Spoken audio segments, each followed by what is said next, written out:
Yo, what's up mga kore-ware upay. Ayan, so ito yung inaayos ko na rice cooker namin. So, hindi ko pa naayos.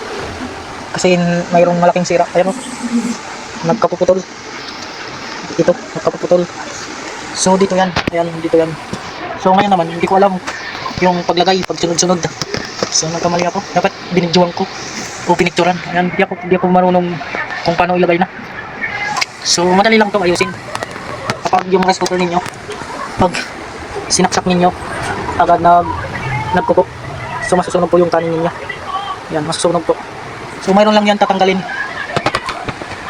Mayroon lang yan dyan tatanggalin. So, pagtanggal ko, lahat ayan o. Mayroon nagkasira.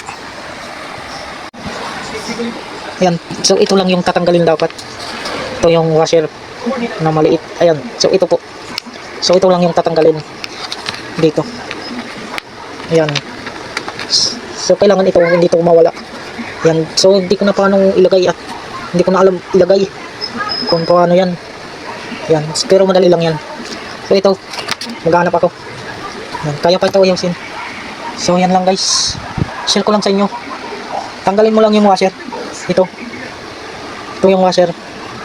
Kapag agad nagkukok. So, pag sinaksak agad nagkukok. Ayan. So, ngayon naman, hindi ko na alam yung pagkasunod-sunod, yung pagkalagay nito. Ayan. So, washer lang yung tinatanggal dapat. Yung washer, ito. Yung maliit, ayan o. So, ngayon, pagtanggal ko, ayan o. Natanggal lahat. Ayan. Tumalsik na ito. So, madali lang yan ayusin. Ayusin ko to. Dali lang to. Wala ang gasto. Ito lang yung tatanggalin. Tatapon mo na yan. Ayan. Kapag yung rice cooker ninyo, ayan. Pag rice cooker ninyo, yung sinasaksak agad nagkukok. Yan.